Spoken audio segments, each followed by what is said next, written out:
From Boca Raton, Florida, Rabbis Efrem Goldberg, Philip Moskowitz, and Josh Broide are taking you behind the Bima. The BRS rabbis schmooze about contemporary issues and talk to special guests who give a behind-the-scenes look at how they got to where they are and what keeps them going. Welcome to Behind the Bima. Wow. Good evening, ladies and gentlemen, and a good Erev Thanksgiving to all. It's Wednesday night, 9 p.m. Joined, as always, by Rabbi Philip Moskowitz and Rabbi Josh Broide, my dear friends. And we have a very special guest tonight. Very excited to bring him on. And in this Thanksgiving week, very thankful to him for making that time to join us. But before we welcome him, how are you gentlemen doing? Tell me about your week. That was yours. Great. I know, it was great. I can tell you something really special. A lot of Simchas have been pushed off, and we got a call just a few weeks ago that someone who's not part of our community, but part of the outreach world that we're working in, and they said, you know, we're looking at having a big wedding, and every week it just got smaller and smaller until we said, you know what, let's just do it at the synagogue. Let's do it at BRS. So we needed a minyan. We got a minyan, got Shimmy Kamenetsky. We called out all of our friends. We made this couple a beautiful wedding on Sunday morning. It was beautiful. That's really amazing. Yeah. That's fantastic. These simchas, and particularly outreach weddings, and the ability to be connected to Jewish continuity and to the future and the building of the Jewish people. It's really a remarkable and beautiful thing. So much to be grateful for and thankful for, even as 2020 that's been filled with a lot of misery. Yeah. Well, it's funny because I'm going through now what you went through over the summer when you were on Behind the Bima and describing, you were writing articles about what it was like to plan a simcha during COVID. So I'm feeling the effects of that now a little bit, and it's definitely different. And it's all about the perspective. It really is. It's about appreciating what you have and what's there, and not about looking at what's not there. And that's the challenge of our times, is to focus on the good. How the plan's coming? Plans are coming along. Baruch Hashem. We're making a bar mitzvah for my son next Shabbos, for those who didn't hear. Very exciting. My bechor, my only boy. And it's great. You know what? Again, it's really just about shifting perspective. Obviously, there's so much we wish that could be there, and so much family that we wish could come in, and so many things that aren't going to be. But, you know, at the end of the day, everyone's in good health, thank God. And you just make the best of it. And you just, you recognize a bar mitzvah for what it is, and you appreciate the brachos. It's amazing. I know that when we made our simcha this summer, similarly, like you're describing, you could look at how differently and how short it falls from everything you dreamt of or envisioned, or you could look compared to the worst periods of time during this pandemic and say, you know what, if you can convene it all, you're laning. Like, how many kids had their bar mitzvah only on Zoom? There was no one. There was no minyan, indoor, outdoor, inshul, at home. Right. So, you know, and it's easy for us to say, for your son Moshe, for you, for those who've struggled, it's okay to be frustrated.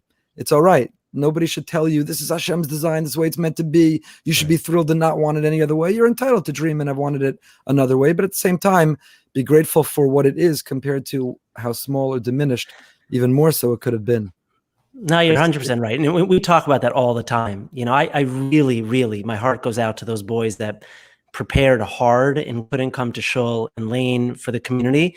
Because I don't think, you know, if you haven't made a bar mitzvah recently, and again, I'm only going through this now, boys prepare really hard for it. I mean, the amount of preparation. My son started last Sukkot. So it's been almost a year and change that every single Sunday he's been preparing for his bar mitzvah, putting in a lot of hard work. And it's a big deal, you know, for a kid who's into it and really embracing the whole experience. It's a big deal. And again, as I said, the ability to come to shul, to lane in front of other people, that's an enormous blessing. Now, Rabbi Moskowitz, does Moshe have a website? Where can people get gifts for the bar mitzvah boy? I was waiting that. He does not have a website. It's called ataranKalev.com. I wasn't going there. I think their registry has been completed, but it's not too late. Well, I want to transition because we have a phenomenal guest tonight, and it's really so grateful to him for joining us. So special. Before we even bring him on, of course, I want to thank and acknowledge our sponsors for tonight, Helene and Morris Tepper and Leah and Uri Mond, our dear friends and members.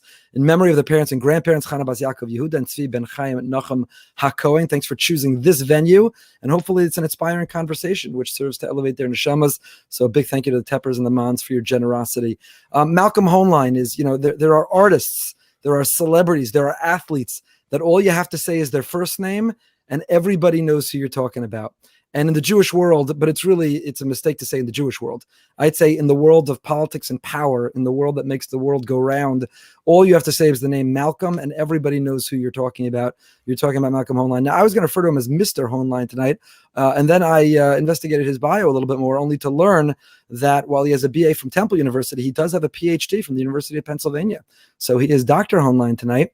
And even while he was at college, he already got involved in Jewish leadership and advocacy. He founded the North American Jewish Student Network and has been involved in countless causes until he was chosen as a successor from the first person who was the head of the Conference of Presidents.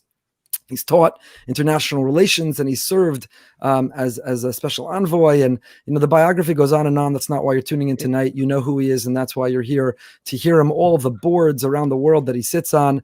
He's a power broker. He's the who's who. He has relationships with prime ministers and with presidents who all turn to him for his guidance and for his wisdom. And the fact that he's willing to share it with us tonight, we're really grateful to go behind the Bima with him. Before you bring him on, I just want to say something about his name. Like you said, is it doctor? Is it Mr.? I got a text message this morning from someone that went on the March of the Living with us back in 2016. And he says, we went to, on Friday night, we're in Poland. And he said, we went to the Nozick Synagogue. And I'll tell you another story about what happened maybe later, if we have time for another part of this story. But there was this one place where some of the adults could go and sit down in the corner. So he goes and sits down, and he's sitting next to this guy, and he says, I'm Barry. I'm from Boca. He says, what's your name? He says, I'm Malcolm. I'm Malcolm. Oh, Malcolm who? Malcolm Hoenlein. You're Malcolm Hoenlein? That's all, and you're just sitting there and just not doctor, not Mr., not the president of the conference. I'm Malcolm. I actually think it's among the most impressive parts, and we'll get into it with him a little bit momentarily. I want to bring him on, but I think that's part of his genius and his greatness is not needing to be the loudest person in the room or having the spotlight on him on the room. I think that's why it works. There's so many other people who need that platform, that audience. They need everyone to cheer them or pat them on the back. He's not in it for that reason, and I think that is the secret to a lot of his diplomacy and his success. But we'll be able to ask him as soon as Rabbi Moskowitz shares what he wants to. No, I was just going to say, usually sometimes, like a company's name and the CEO follows the name of the company. But here, I would imagine if you ask the average person what the Conference of Presidents does, most people would not have a great understanding of it. But when you say the name Malcolm Hoenlein, they understand the role that he plays for the Jewish people. So in many regards, he even transcends the position, the name of the organization, and very much defines it in many ways. Absolutely. We have a wonderful audience listening live, and we know we have countless who listen afterwards. But if you're listening on any of the platforms right now, please feel free to share your comments, your questions, what you want to hear about. And without any further ado, it is a great pleasure to be able to welcome Dr. Malcolm Hoenlein. Thank you so much for being with us this evening. Can you hear us? Are we connected? Thank Gotta send Ben Shapiro over there. I think we are struggling a drop. Hold on, we'll get him back. I think we're having some internet connections in New York. That's why everyone's moving to Florida. Exactly. Now I can do the first. Hold on. We're gonna try to remove and add it back in again. While we're getting that worked out, you can see you got him right here. There you go. Well, you saw this article that grandparents were sending cutouts of themselves to their grandkids. Did you guys see that article? Yes, I did. If there's anything that defines COVID, then grandparents sending life-size cutouts of themselves to their grandkids for Thanksgiving. That captures the sadness, we're actually doing to be together. For Thanksgiving. I know we'll talk about this a little bit later, but while Rabbi Goldberg's just working over here, we're doing a Friday night live with Sinai Residences Thanksgiving dessert on Zoom. So everyone who's alone, we're going to get together. We're going to compare desserts. Who's got a better one? Okay, we're going to bring him. You're back doing this. You're doing this Thursday night or Friday afternoon? Thursday at 7 p.m. and Friday, but Thursday night special. For the Jewish world, we encountered the impact of Corona on celebrating a holiday. We encountered it with Pesach, we encountered it with Shavuos, and we encountered it, of course, in a big way with Rosh Hashanah, Yom Kippur, Sukkot. For the non-Jewish world or the non-observant world, this is their first holiday that Corona has impacted. I mean, I guess July 4th, if you want to count July 4th, but really Thanksgiving. Tomorrow's the only day Publix is closed. Tomorrow is the day that people act as if it's a yontif for them. But hold on, let's see if we have him back. Okay. Yes. Do we have a good connection now? Can you hear me? We can hear you, but coming in and out a little bit. I don't know if maybe with your phone using the cell service instead of the Wi-Fi. I don't know if you can hear us. All right, we're going to still work on this technology glitch. Hold on. Let's try this way. Cell phone better? Yes. Okay, there we go. That is much better. Hold on. That is much better. It is our great honor and privilege to welcome Dr. Malcolm Hoenlein. Thank you for coming behind the Bima with us this evening. We're so grateful for your spending some time on this Erev Thanksgiving with us. And as we shared in our introduction and in welcoming you, I saw one article that did a profile on you. And I just want to read a couple of sentences in welcoming and introducing you and asking that first question. It says, behind the scenes in Washington and Jerusalem in the power circles of the organized Jewish world, Hoenlein, usually referred to simply as Malcolm, is the face of American Jewry. Prime ministers call him, so do from time to time presidents. Ambassadors wait patiently to meet with him. Hillary Clinton, a U.S. senator, attended his daughter's wedding. So did Rush Limbaugh. Billionaires like Ronald Lauder and Mordecai Zuckerman rely on him as an advisor. In more than 40 years of quasi-public Jewish service, and this was, I think, 10 years ago, starting in Soviet Jewry movement and more, Hoenlein has built the greatest Rolodex in the world. We'll have to explain to our young people what a Rolodex is, but there is no question that is accurate. And at the risk of flexing a little bit myself, I had the great honor of being at the White House, not at the signing of the accords, but earlier when Prime Minister Netanyahu flew in and the president announced the peace initiative and what he was hoping for it. I'm not even sure why I was invited. There weren't a lot of rabbis there, but I was there. And I was watching carefully, Dr. Hoenlein, because I noticed something in that room. I noticed that almost everybody, from Ivanka and Jared to the ambassador of the UAE who attended that event, and at that time it was very prospectively exciting, almost everyone came over to Malcolm Hoenlein to say hello. Whoever you were and whatever role you serve, everybody had to come through Malcolm Hoenlein. And I saw firsthand that Rolodex in action and that leadership. So we're very grateful to you for all that you've done for the Jewish people, for Israel, and especially for spending some time with us tonight. Thank you. Can you hear? I said before, I don't know if it was heard, that you could go on with these introductions. I'm really enjoying it very much. But, I do remember seeing you there, and it's not so much who I was, but where I sat, that they all had to come by me. I see. That's the secret. It's all about making sure you got the right seat. Position, so location. That's lesson number one. I hope everybody's taking notes tonight because you're learning from the expert. So I want to get us started, masterclass, with the first question, which is, what are your sources of inspiration? From a young age, you got involved in activism and leadership, and you stood out. So who inspired that in you? Is it parents? Is it grandparents? Is there a role model? Is there someone that you look to in Jewish history, in modern Jewish history, who you said, that's who I want to be? I know people like me look to you, and William Daroff is an amazing person, but I will say, when people ask me, are you ever going to leave Boca Raton Synagogue? Is there any job that you would go to? I have kind of said quietly, there's only one job I would want in the world. And I wasn't invited to apply, but I don't hold that grudge. But I'm curious, you're our inspiration. Who was your inspiration? Who did you turn to for inspiration in getting involved in an activist life? Well, I have to say my grandparents were inspiration. My parents, Aleim L'Shalom, were inspirations. My grandparents were killed in the Shoah, and the Holocaust was a major influence on me and in the choices that I made. And my parents, who were survivors, I won't go through their stories now, but they were very complicated and miracle stories in all cases, that they were able to survive and to get to America and decided to build Jewish lives. It was not a rational decision of Achart of Chaim at that time, after all that they saw and what they had gone through. But I would say that the Shoah was a motivating factor, because at a very young age, 10 years old, I started getting involved in political campaigns, because I realized that Jews could no longer just live at the sufferance of others. As tolerant a society as we may live in, if Jews don't control their own fate, if it's always the subject of others, then we will never be able to safeguard this and future generations. So I got very involved. And on a religious side, I would say Shimshon Raphael Hirsch was a major influence. The Torah Derech Eretz approach, which my parents practiced and which I tried to aspire to. I can't say that I'm not really very good at it, but I certainly aspire to it. Punktlichkeit is not one of the things I inherited, meaning the punctuality, but the ideology and the philosophy.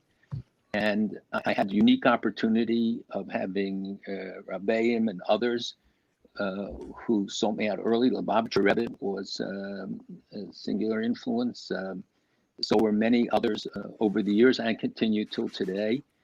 And there were inspirational people like Senator Scoop Jackson, with whom I was very close, and others who also helped guide me and influenced my life and involved me in many ways.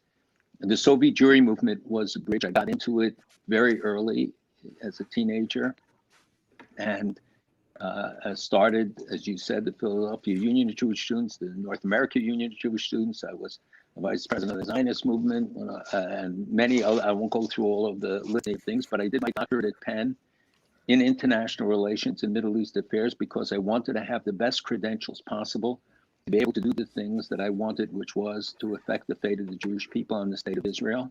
And early on, and if you ask me the single influence and direction, I have to just say that it was all Bashert, it was all HaKadosh Baruch Hu. I never looked for a job in my life. Everything happened to me was all in this direction, and many unique things happened. I traveled in the Arab world when I was 20. I finished my master's and my bachelor's and was doing my doctorate at Penn at a very young age, and learning and doing other things at the same time. But it was all Bashert. I'm telling you honestly, I wish I could take credit and say I did it. But it's all things that happened to me.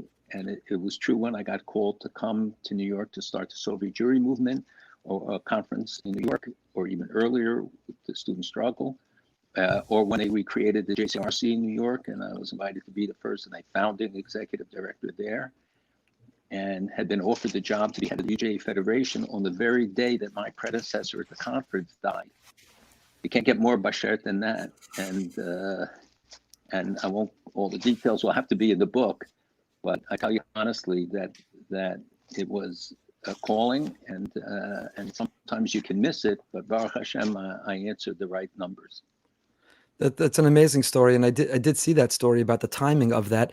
I'm kind of curious. You were on this trajectory of Jewish leadership and activism, and you just described that you knew you wanted to dedicate your life to it. Had that opportunity at the Conference of Presidents not arisen when it did, where do you think you'd see yourself now? What position would you have had? Would you work in the UJA Federation world? Do you think you would have entered politics? And a corollary of that, rabbis, we just pack in a bunch of questions into one, but what would you say to a young person today who wants to follow those footsteps? Who says, I want to change the Jewish world. I want to be involved in activism. What trajectory or what professional path could they pursue today? So I have to remember all the questions, but I'll try. First, about the young people, I think that there are great opportunities. There will be great opportunities for people who show that they are truly committed. The one thing I tell young people is you can learn everything. You can learn all the skills, how to do digital, how to do the internet, how to organize, but you can't teach passion. You don't care if it's not in your kishkas. I still work 18-hour days, and I still am involved in a wide variety of endeavors on Israel. I'm still vice chairman of the conference, as you said, and many other things, because I believe it, and it gives me the best sipukah nefesh, the greatest satisfaction. I mean, I couldn't have been a 9-to-5 executive. I had many offers on Wall Street and other places over the years. I had offers for congressional seats, but I knew that my soul and heart were really in this, and that my primary concern is the Jewish people and the state of Israel, the future of both American Jewry, world Jewry, the fight against anti-Semitism now, and has been over the years, that the rescue of Ethiopian Jews and Syrian Jews and Iranian Jews and Iraqi Jews, and the role we had, and the opportunity, this list, we had to be part of that. There's no greater reward. There's nobody who can show me a fortune that they have made that is of greater significance. And God forbid, when they die, that's over. They can't take it with them. This will remain forever. So young people, you don't know how rewarding, satisfying, whether you choose to go into Rabbanis, to education, to chinuch, to go into Jewish communal work. It may not make as much money, but believe me, the long-term reward and the satisfaction is greater than anything you can imagine. If I hadn't taken the job, I would have. I already had gone through the whole process to become head of the executive of the UJA Federation in New York, which is the biggest Jewish philanthropy. And this opportunity arose, and they asked me to hold off on the one job till at least I went through the whole process, and they had the interviews. And while one job paid 3 times what the other did and had 100 times the staff, it was my young son who finally sat me down after I literally was going crazy because they had the Prime Minister of Israel, Bob Rebbe, everybody weighed in, said, take this job, take that job. And he said to me, look, what is going to give you the greatest satisfaction? Where can you do the most good? Because that's all you care about. You're never going to do it for money. You're not going to do it for the covenant. You got it. And I said, you know what? That's it. And I made the decision to go with the conference. I don't know. I might have ended up in a congressional seat or something of that kind, or maybe ambassadorship. But there's only one that would be of interest, I would admit, as ambassador to Miami. But or Boca, but no, obviously Jerusalem. But I really believe that God. I've been in the conference now 35 years. I came to New York for 2 years from Philadelphia to start the Soviet Jewry. That was my commitment. And now 50 years later, I've had, a storied opportunities and a career. I'm just starting to look through some of my stuff now and things you don't even think about. I mean, because it was every day, every hour, something. So I didn't have time to compile it and to look through it and to examine it. And, it's such a privilege. I honestly see it as a privilege. And I have a contract with Kadosh Baruch Hu. And as long as I live up to my end, he's lived up to his. And I'm afraid if I put down my guard and say, I'm going to start taking it easy, he'll say, okay, you did a good job, but it's over now. So I'm not giving it up. We need you. We can't afford for you to retire. You mentioned the people that weighed in when you were considering the position. Before you came on, we spoke about when you came on, we spoke about your Rolodex, the best in the world. You probably have in your phone the ability to call more people at the highest levels than anyone we know. How, as a person committed to Torah, a person grounded in Torah, how did you avoid all of these years that going to your head? You've remained humble and modest, and you've stayed focused not on you but on the cause. You take what you do seriously, and not yourself too seriously. How do you have those relationships? How do you get invited to the White House for these conversations? How are you at the table with prime ministers, diplomats, and you avoid that getting to your head? That when you come home, you're a husband, you're a father, you're a zayda, you're an opa. That you remain the same humble person. What keeps you anchored? What have you done? What are some of the tools that you've used to keep you anchored through the years? No Opa, Saba. But Saba, okay. Even though my heritage Opa would have been appropriate, but Saba. Look, I think I tried never to lose the sense of reality about myself and to get caught up in how others see me, but how I saw myself. And, it's not an act I put on.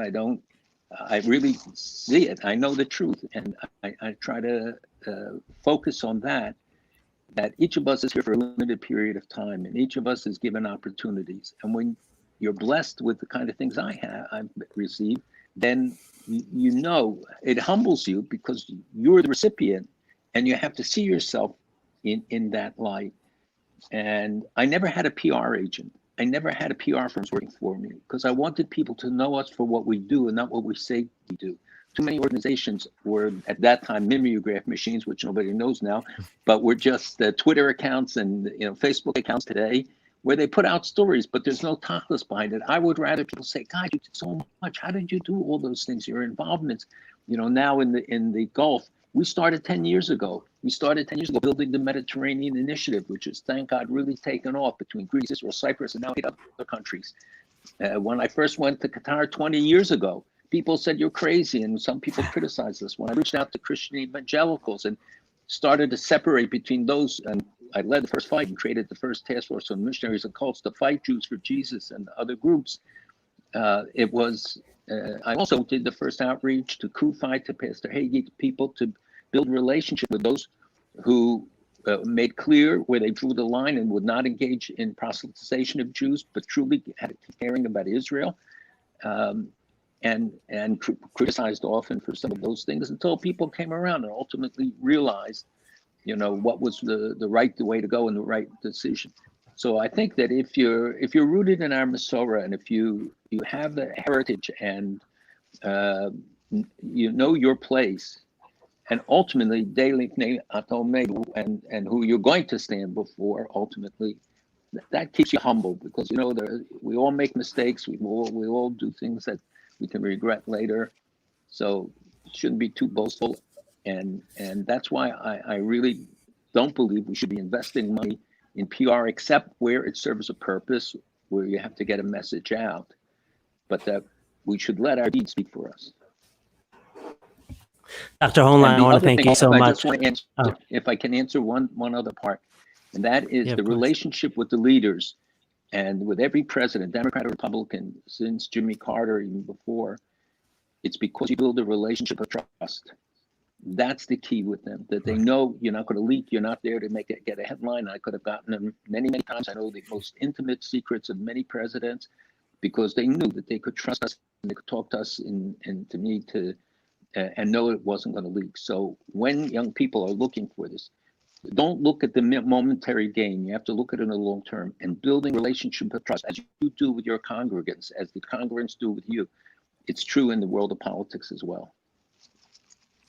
That's amazing. Dr. Hoenlein, thank you so much for being with us. You mentioned passion as one of the driving forces of success. And so many people that I hear talk about the Soviet Jewry movement as really the catalyst for their involvement in the Jewish community. And I think one of the challenges that young people feel nowadays is they don't have that passionate thing that they rally around that drives them the way that Soviet Jewry may have driven us 30, 40 years ago. Rabbi Mervis, the current chief rabbi of Great Britain, famously said that he thinks that apathy amongst the young people is one of the greatest challenges to our generation. So we have a large young audience on this show. People looking for passion, people looking for something that they can get excited about and find that they can make an impact on it. Where would you direct them? Someone who feels, in the echo chamber of fame, Facebook and Twitter, it's so hard to make an impact.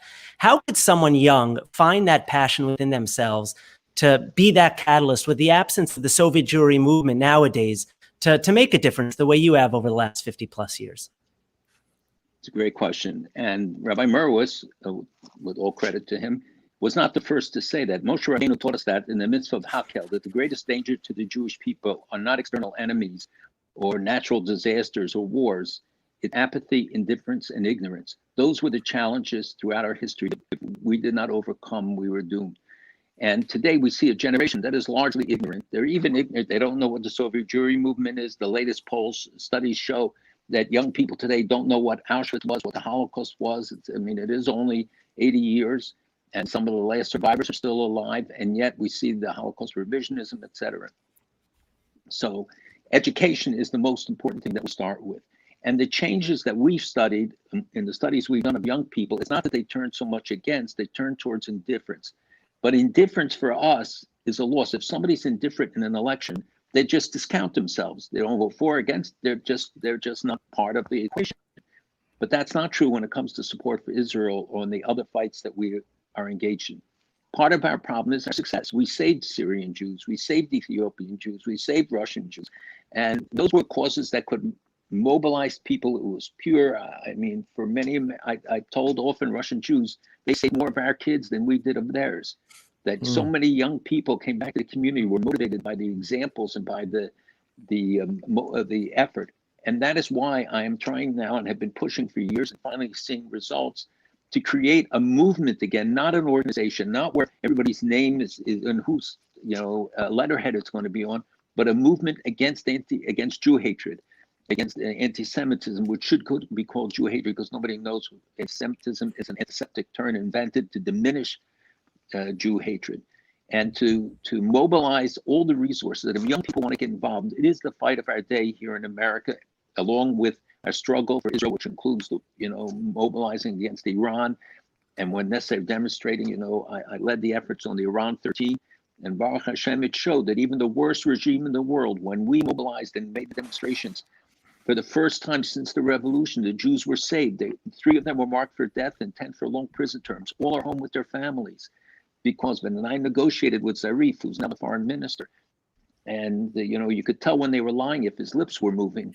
It was very difficult, but it shows that when Jews are united and we stand together against even the worst enemies, against Russia, against communist Russia at the time, and against Syria, negotiating with Assad for release of the Jews, it shows that when we're together, and this means we need every single person. You may not think that you can do something, but everybody can do something. You can't do everything. Not everybody will do television broadcasts or other things, but everybody can write a letter to a congressman. Everybody can invite them to their synagogues.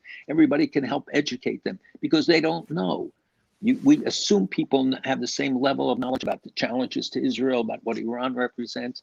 But if we do it right and not lecture them, but educate them and share with them the information and what our concerns are.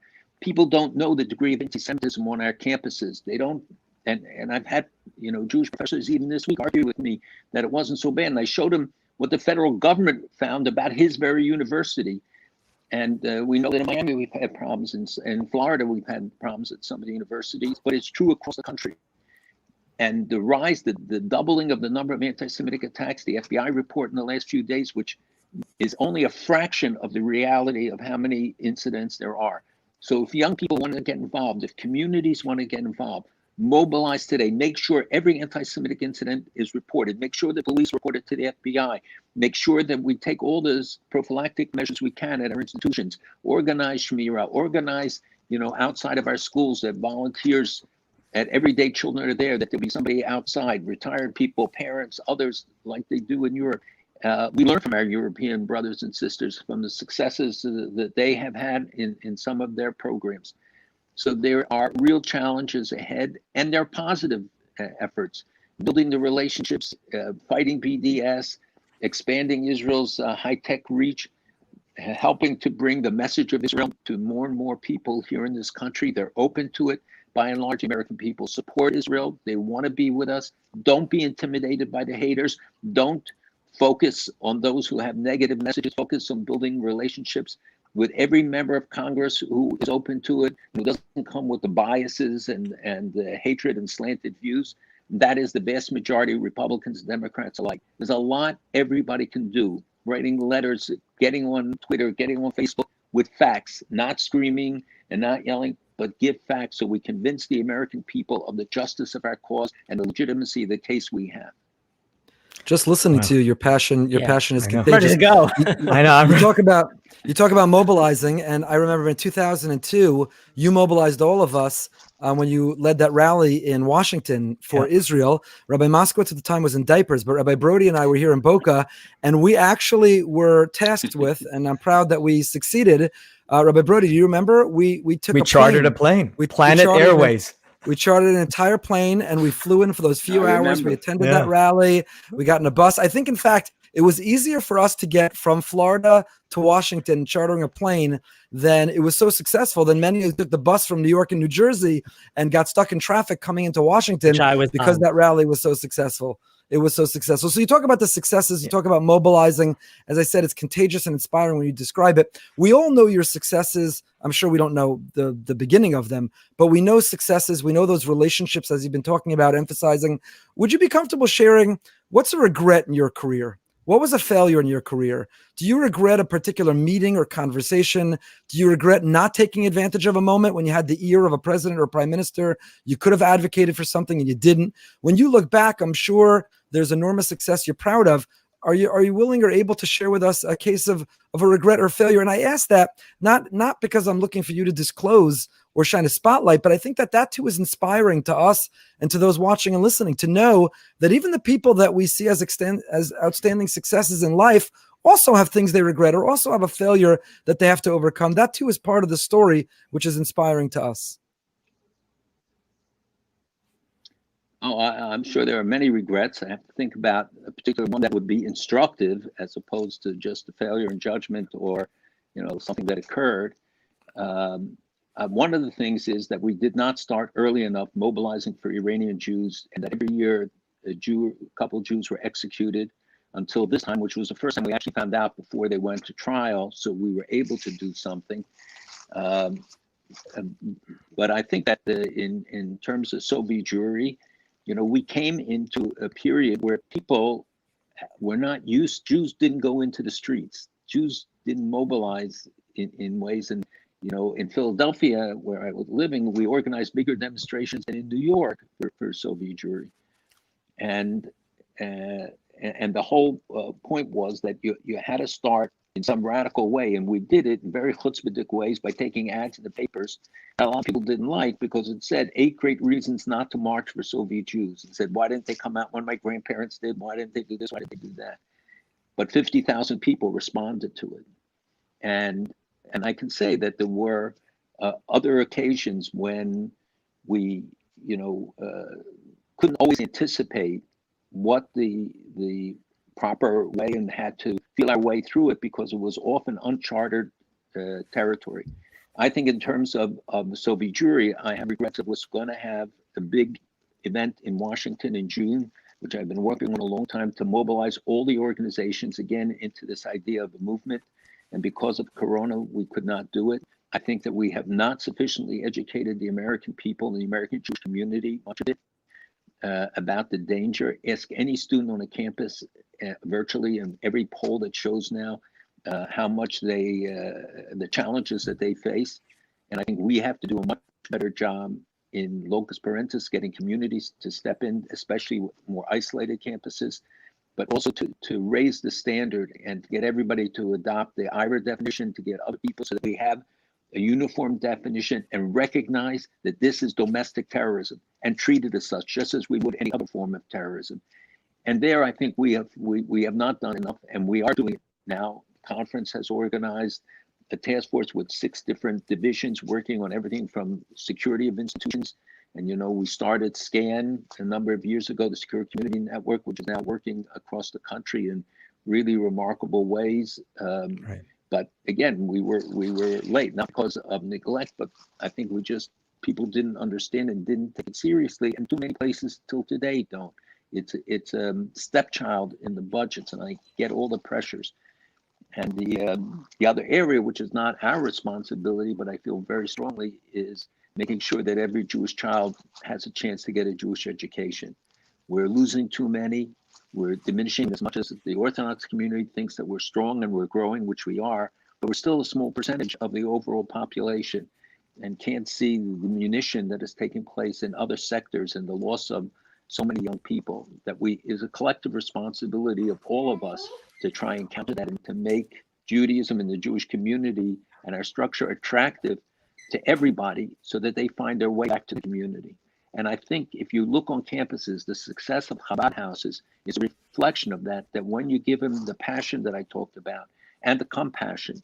And when they asked kids at, I think it was at Brandeis and other places, who was the person you had the longest connection to? They said the Chabad Rebbitzin or the Chabad Rabbi, because, chulent makes a difference. And to have a place Friday night to come and to feel that love and the warmth of it is very significant. And it's a lesson to all of us that those are the kind of things that we have to emphasize, to be more open and to be more welcoming, and to help bringing back to Yiddishkeit. Dr. Hoenlein, I've been looking forward to this all day. I'm so excited to actually get a chance to ask you a question. Even before I ask the question, I just want to just tell you, a number of years ago, we were on the March of the Living, and I always have to get all the teenagers to be excited to go to, let's say we're going to the Nozick Synagogue, where we're back in Warsaw. They're not excited. They could easily just daven in many minyanim were being held at the hotel. Why do I want to walk all the way to, a synagogue? So I try telling them there's a history. You got to see this place. It's not exciting. Then I always go with, you never know who you're going to see. You're going to see someone famous. So sure enough, we're all davening there, and I see that you're standing over there. I said, guys, you have no idea who this is. I said, every single major Jewish organization, and they have a head, they have a president. This guy's the president of all of them. So I said at the end, no one's running out to dinner. Everyone started leaving, all the other groups. I said, everyone's going to go over, going to say Shabbat Shalom, Good Shabbos. You're going to introduce yourself. And then I'm telling you, I'll never forget this. Every single one of the boys that were online, you asked them, where are they from? What are they planning on doing next year? And they were so moved knowing that you were so interested. And I'll never forget that. But just as an introduction to this question, I remember. It was great. But I also work at the Jewish Federation. There are not many Orthodox people involved in Jewish federations across the country, and also some of the other big, very large Jewish organizations. As a rabbi, not too many rabbis, Orthodox rabbis working in Jewish federations either. You're someone that's seen all of the major Jewish organizations. You were a proud Orthodox individual.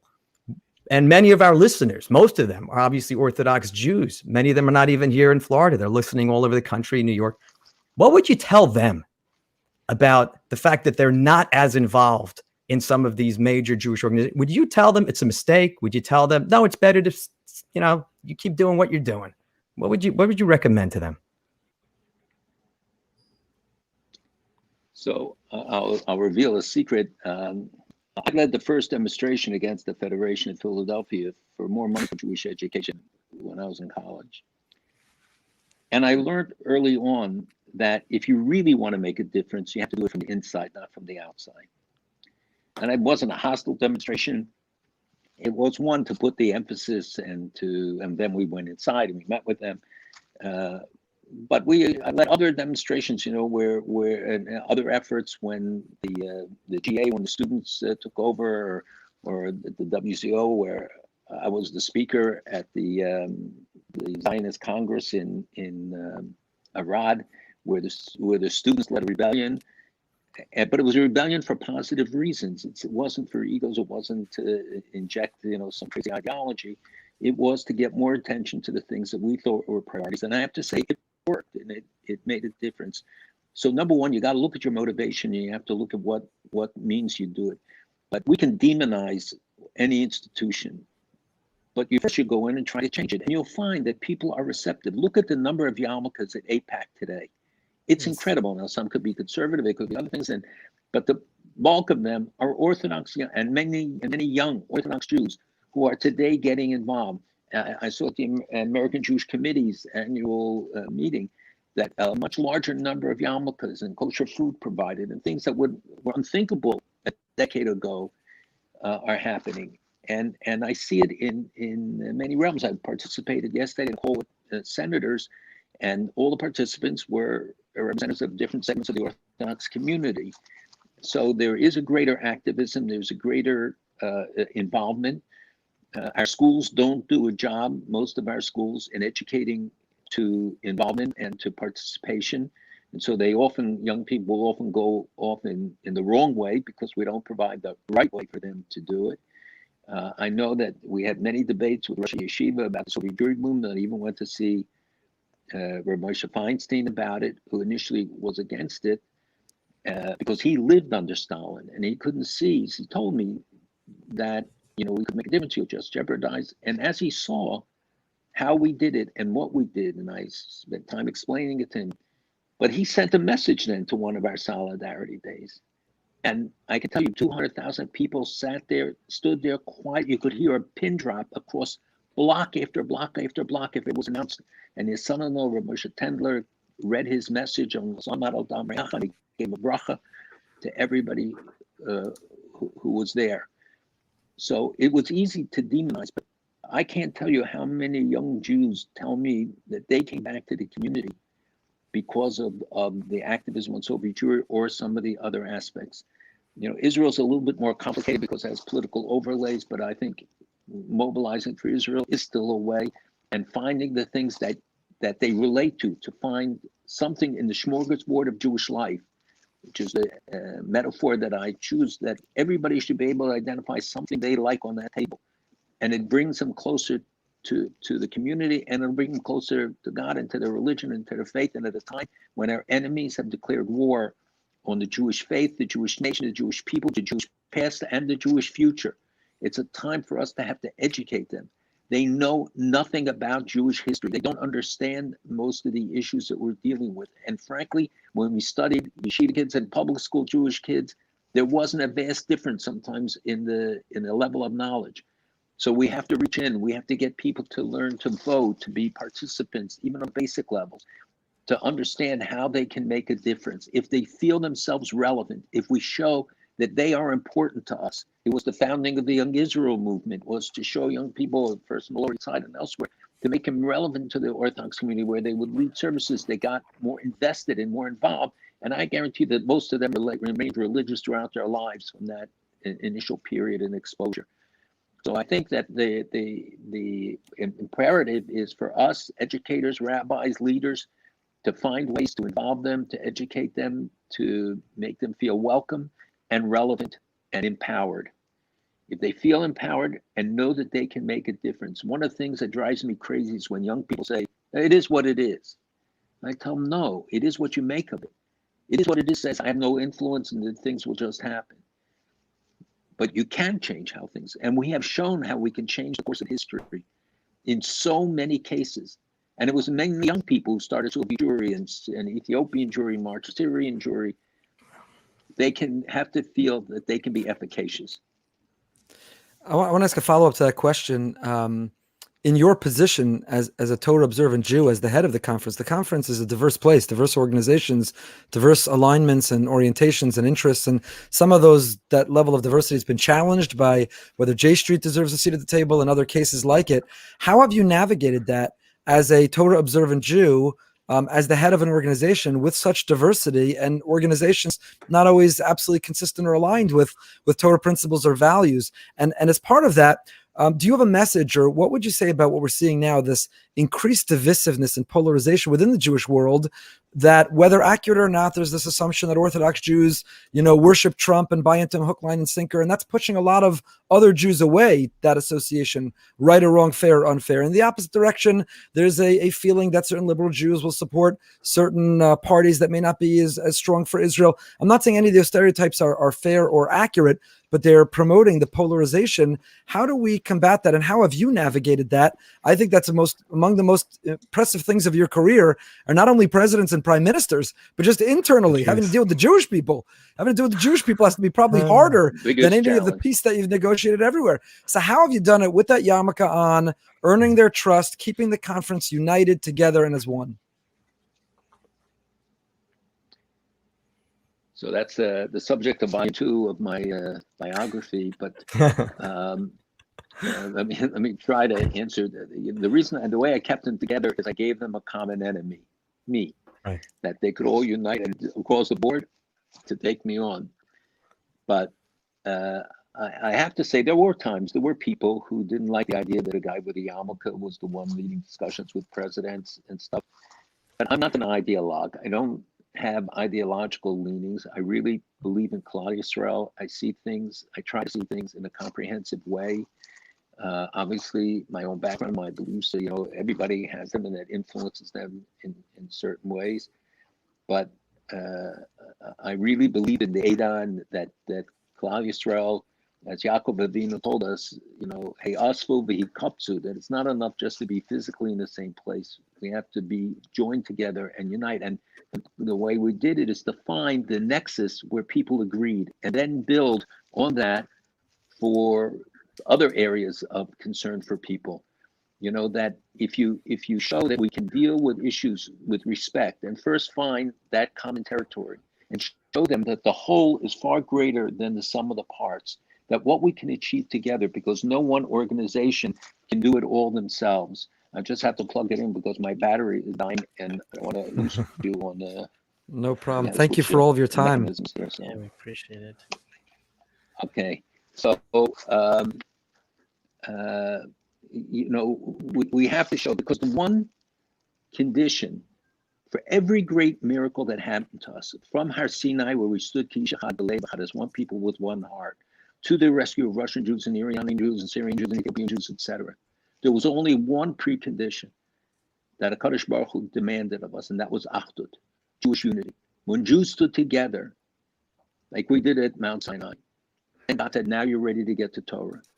And the same thing is true of all the miracles. It was when we stood together and put aside our differences, not dismissing them. I think we have to recognize that we have, we're an Am and Kahal Goyim, that we are a Goy, Kahal Goyim, as Yaakov said in his brachas, that we're a nation and a community of nations, meaning that amongst ourselves, we know we're United Nations, we have wide varieties, but to the outside world, we have to be a guy, we have to be united and stand together. And when we do, we can overcome the challenges. When we're disunited, the challenges were too great. And that's what motivated me. And I started on my whole career, in fact, was in umbrella organizations, Soviet Jewry, JCRC, President's Conference, and many other of my involvements spanned the spectrum of Jewish life, because I really believe it. And I believe that we have to bring all of those kochos together for our common destiny, for confronting confronting the haters and the challenges. And that goes to the divisiveness in our society today. The challenges from outside, from the left, extreme right, Muslims, minorities, others who are expressing Jew hatred in more and more virulent ways, to the internal divisions that exist within our community. And that we have to recognize that we are hurting each of us, no matter what your point of view, when you hurt Jewish unity, when you divide us. And the community has to hold dividers to account, those who diminish our ability. It doesn't mean that they have to be marching in lockstep. Homogeneity is not unity. Unity means that we respect each other and we come together and work together. We want to uphold certain standards, and we see, I think people will see in the long term that that is truly the most beneficial way and the most effective way of meeting our challenges and providing for future generations. Because what we do today will determine, especially now, the security of our children, our grandchildren, and their grandchildren. The fight on anti-Semitism today, as we see in Europe, it is now Jews have died. 12 Jews killed, or 11 in France. They were killed because they were Jews, thrown out of windows and burnt, and terrible things done to them. We've had it in America. Look what happened in Pittsburgh and Poway and other places. And the hundreds and hundreds, thousands of incidents each year now in the United States. So we have to recreate, and Soviet Jewry did that. It was a movement that said, wherever you're coming from, so that even people on the far left, the socialists and people who were formerly communists, joined in the effort and came together with the most Orthodox people to say we have a common responsibility to save those Jews. And the ability to do that comes from educating people to what's at stake, what their stake is, and how they can impact it. The divisiveness in American society, if you look at Europe, sometimes it's easier with distance that we see how the political center has been lost, and the radicalization of politics there is happening here. I spoke about it many years ago, and people didn't want to hear it, but it was the truth. We can see, especially in England, things that happen in the Labour Party, the anti-Semitism. We've seen anti-Semitism in the political realm in America. And the lesson is that you have to stand up against it. You have to take it out completely. You have to excise it. It's a cancer. You can't just try to contain it. You have to destroy it and use all of our means to eradicate hatred and the bigotry and Jew hatred. So it's only an introduction to the really long answer on this subject, but I believe that ultimately people will come to respect that your motivations, even if they disagree with you, they'll respect some of your conclusions and advice if you have a proven record, and will put aside the things that might otherwise drive them away when they realize that it's in their interest and in our common interest to join together. I want to thank you, Dr. Malcolm Hoenlein. Wow. You've given so much of your time tonight on Erev Thanksgiving, and it's been so inspiring and instructive. Your message is in many ways counterculture to today. Today's all about promotion and followers and friends and spotlight. It's all about being... Yeah, it's a tribalism. It's about being aggressive and rhetoric and differentiating. And your whole message is finding common ground, not making it about you, making it about the cause. And that is so refreshing. It is so inspiring. It's powerful for all of us as rabbis. It's powerful for all of our listeners. I know that we have hours more conversation we could have. We have questions. Our listeners have been submitting questions the whole night. But I want to leave you, first of all, by thanking you, but asking for your help.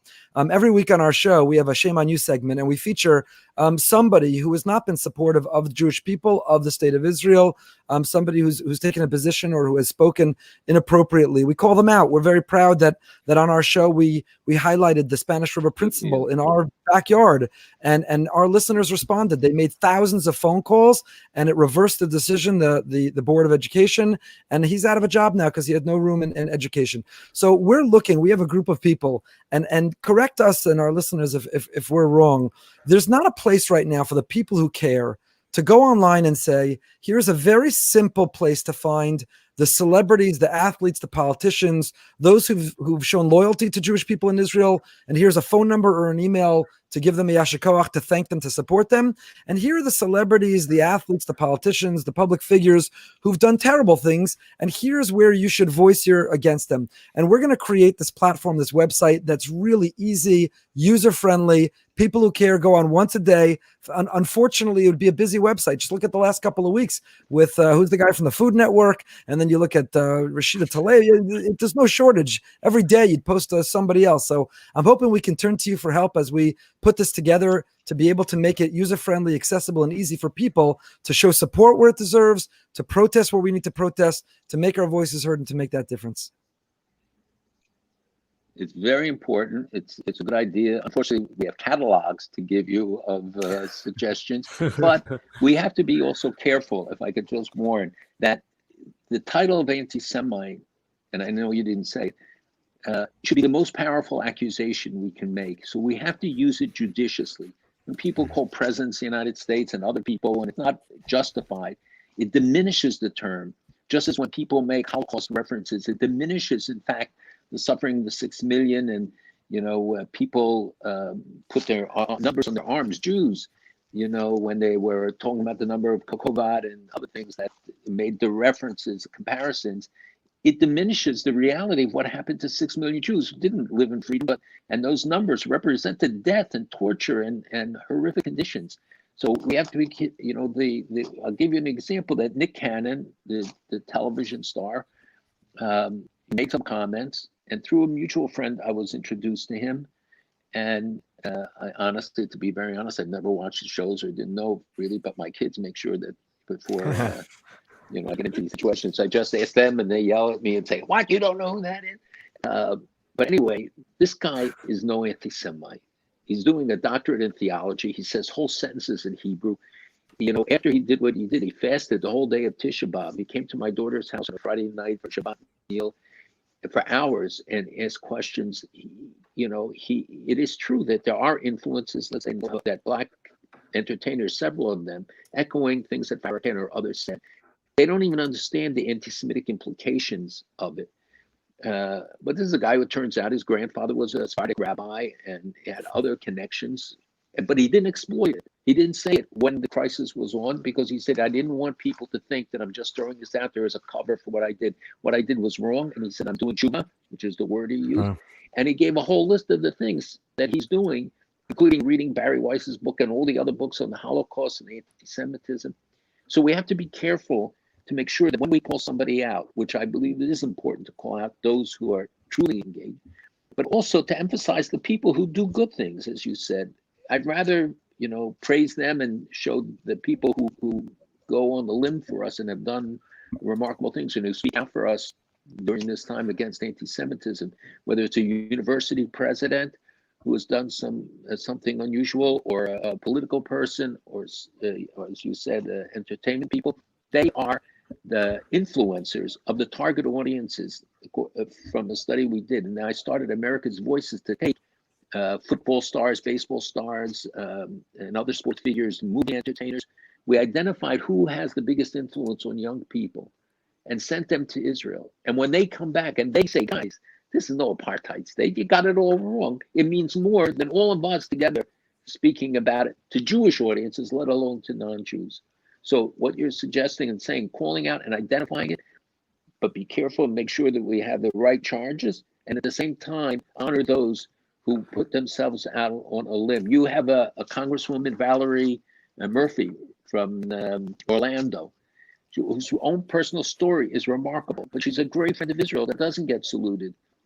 Right. And isn't noticed. So we want to take somebody, she was a Vietnamese boat child who was saved by the US Navy, and her story in and of itself is remarkable. And she does not have a Jewish constituency, but she is a great friend and supporter of Israel. So it's just a local example, let alone Ted Deutsch and many others who are great guys. We should highlight those people who are standing up on the front lines defending us. Absolutely. Ted is actually our congressman and a good friend, and is going to be coming on the show with his wife. We're looking forward to that. We'll end by just my sharing this quote on the screen, even that somebody submitted. When I was first learning about Yiddishkeit, I'd listen to JM in the AM, and he'd frequently have Malcolm Hoenlein on. I learned so much about Judaism vis-a-vis the world from listening to Malcolm Hoenlein in the mid-1990s. Thank you. That was true 1990s. It's true today. It's true tonight. Dr. Malcolm Hoenlein, thank you so much. Wishing you a happy Thanksgiving. Wishing you a good Shabbos. Wow. And thank you for all that you do and continue to do. Absolutely.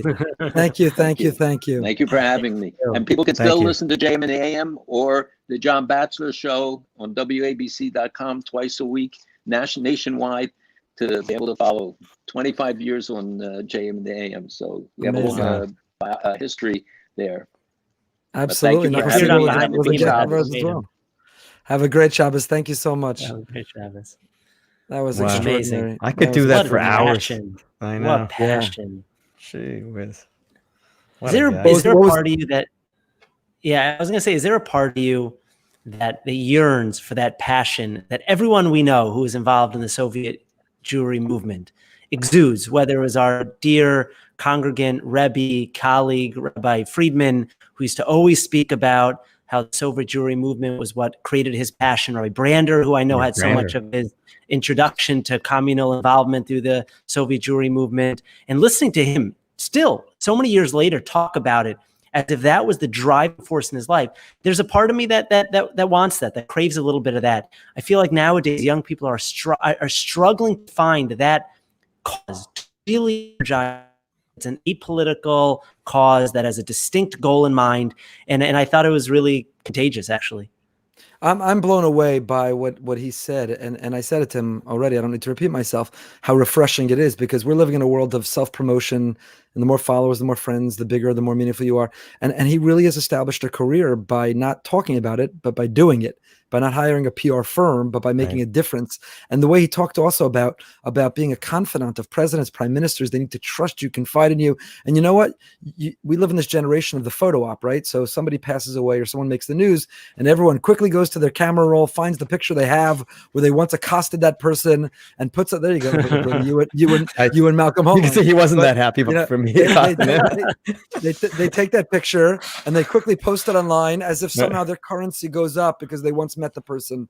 And you know what he's teaching us is that your currency goes on by being discreet and by being a confidant and by keeping information privileged and by keeping it about the cause and not about you. And that's so refreshing for me. It's complicated though. No, of course it's inspiring, it's refreshing, but it's complicated. You and I, we've been in many AIPAC meetings, for example, where that's one of our, I don't say criticisms, but that's one of our things we wish AIPAC did a little bit less of, right? We wish AIPAC would take a little bit more credit for what they do, because when we're making the sale for AIPAC to our congregants about why you should get involved, and people are like, I don't know, what's AIPAC doing? So sometimes you do have to be a little public with your successes so that people understand why the movement is so important and really their role in the betterment of the movement. Yeah, but I guess his point was, AIPAC may need that as a public, lobbying organization, advocacy organization. I guess his point was that you don't want to compromise or sacrifice the relationship just to get the attention for that moment. It's not worth it. And really it's all about making the difference. It's not about celebrating it publicly unless, and he said this himself, unless the celebrating it helps advance the cause. And that's such a different metric or rubric through which to measure everything you do. Is it helping the cause? Is it advancing the mission? It's not ever about you. And I really found that inspiring and explained so much of his success. Each of you, what's the one question you didn't get to ask tonight that you would ask next time? Well, my question was, I really just wanted a story. He's encountered so many world leaders, rabbis, political leaders.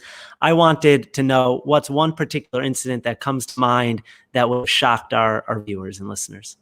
That's good. Rabbi Brody?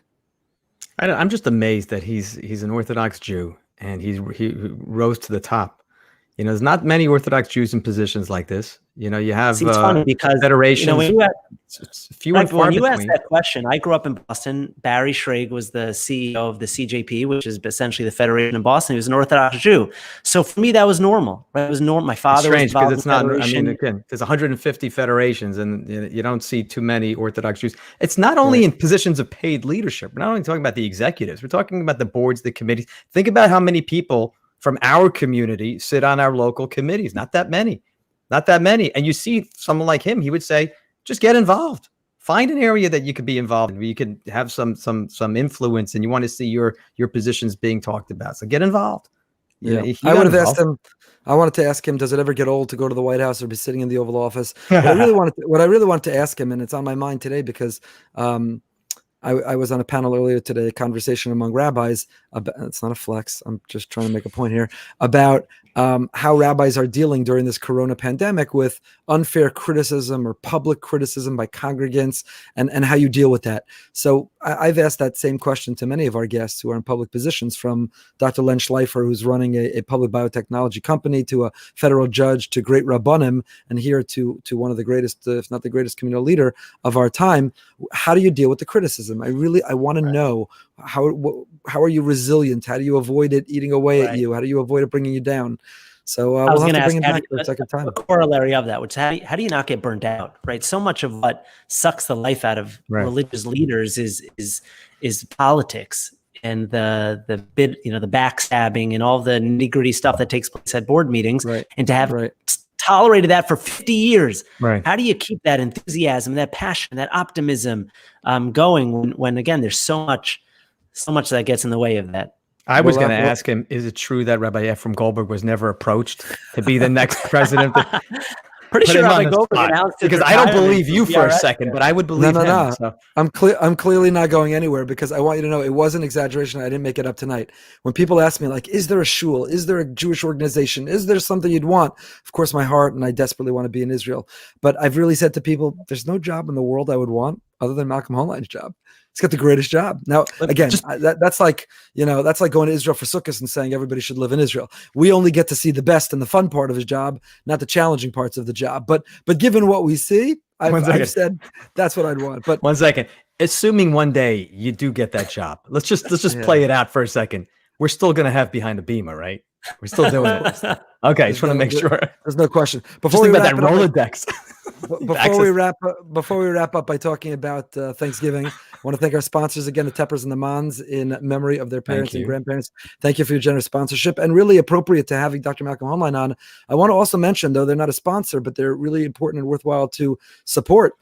There's a beautiful program called Achi 613, ACHI613.org, Achi613.org, and they have a Hanukkah sale. It's 90 merchants from Israel that you could buy from. This is not a tzedakah. Don't donate money, but there are things that you're going to be interested or buying anyway. Buy them and help support Israel. Help support places in Israel that don't ordinarily or otherwise get support. Achi 613, ACHI613.org is a place that you can go. Got to scroll on the bottom right now. And I hope that you'll check that out. Let's wrap it up with a little Thanksgiving. Each of you describe what was Thanksgiving like in your home growing up, and what will it be like for you this year? So I'll take this because I'm from America, Rabbi Broide. So I actually celebrate Thanksgiving. Go next. Growing up in New England, there was like Konidre, Ne'ilah, and then like right underneath it, but like a close third was Thanksgiving. We used to go to my Bubby and Lady's house every year. There were about 25 of us in the house with 1.5 bathrooms. It was really Labor Day. It was the most magical 3 days, 4 days of the year. I used to look forward to it. I used to count down to it. It's when we all got together. And the highlight was, bringing it full circle behind the Bima, was that each grandchild had to play an instrument at a recital Thanksgiving night. And that's when the clarinet came out for all the aunts, the uncles, for my Bubby and my Zadie. And it was a real New England Thanksgiving with the trimmings and the entire full experience. But it was really one of the most magical times of the year for me and my family. Wow. So I grew up in Cape Town, and there was no Thanksgiving. Let me tell you, no Thanksgiving in South Africa. So for my whole life, I never had it till we came to America. Even though my mom's American, she didn't bring it over. And we come to America. And I remember I was in JEC, and we just got thrown into this Jewish community. And they're talking about this holiday with the pilgrims, and we're celebrating the pilgrims and the Indians. I thought, are these Jewish pilgrims? These Jewish Indians? What's this big holiday that everyone's talking about? Forget Thanksgiving. We didn't even have turkey in South Africa. I don't remember ever seeing turkey as a meal. So only after we got married, Simone introduced it to the family. And now you have it. You have it.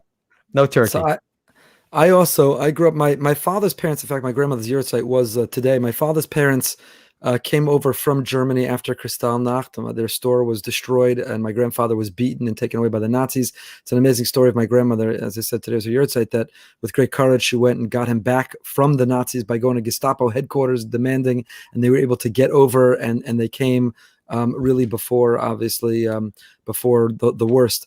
But my mother's side, I'm fourth generation born in New Jersey, which is very unusual. I'm fourth generation born in New Jersey. And when I was a kid, like you, we put on Shabbos clothing, and we went to my grandparents in Elizabeth, New Jersey, and Thanksgiving was a yontif. We actually acted out the Pilgrims and the Indians. Yes, bows and arrows. There was Thanksgiving Torah and games, and like I said, Shabbos clothing. And it was a yontif about everything we have to be grateful for. And I think we should end that way tonight, because we are living in 2020 Tafshin Pei Aleph.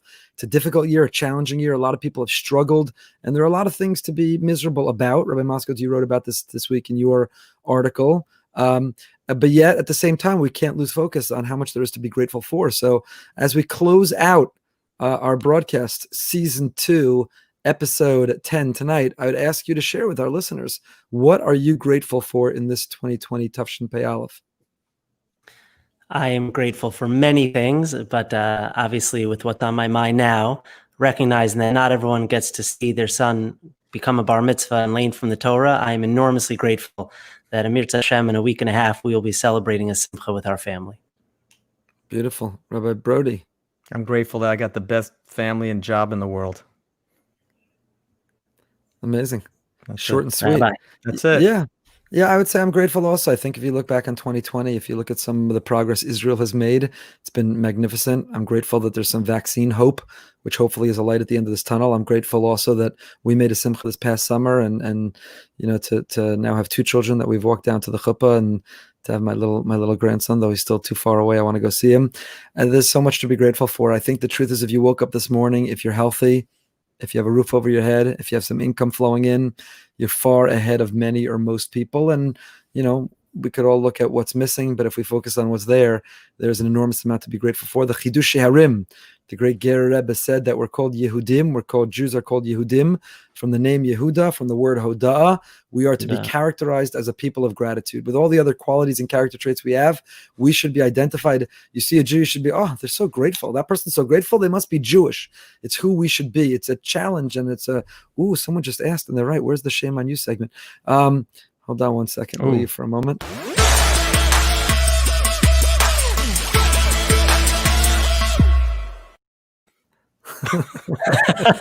Shame on you. Who are we focusing in our shame on you segment? Is anyone? We are shaming an anti-Semitism panel featuring Ilana Omar. That's who we're shaming. Whoever put that panel together this week. That panel is embarrassing. That panel is absurd. That panel is an insult. I agree. How about Rashida Tlaib's tweet prejudging a Biden appointment because he's Jewish and making all kinds of stereotypes and assumptions about Blinken because he's Jewish? That is also a shame on you moment.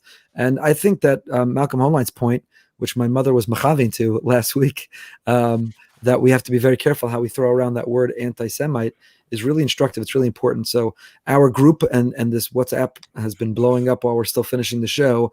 We have to be very careful what words we use and how we describe. And, you know, there are people who say outrageous things that need to be called to the carpet. Doesn't necessarily make them an anti-Semite. And there's others who deserve that label and that description, and we have to hold them accountable. So hold on one second.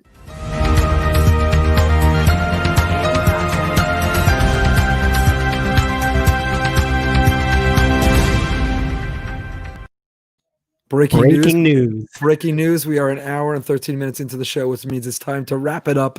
And that is our breaking news for tonight. So once again, among the many things I'm thankful for, the two of you, having beloved colleagues and dear friends. And I'm grateful that people are finding this show inspiring and entertaining and fun, and get a lot of positive feedback on it. And we're grateful to our listeners for that. So thank you. And grateful to our guests. We don't pay anything. They come on to get their message out, and I hope that you learn as much as we do by listening to them. So grateful, so much to be grateful for. Until next week, everyone, stay happy, stay healthy, and stay holy. Have a happy Thanksgiving, and have a wonderful Shabbat.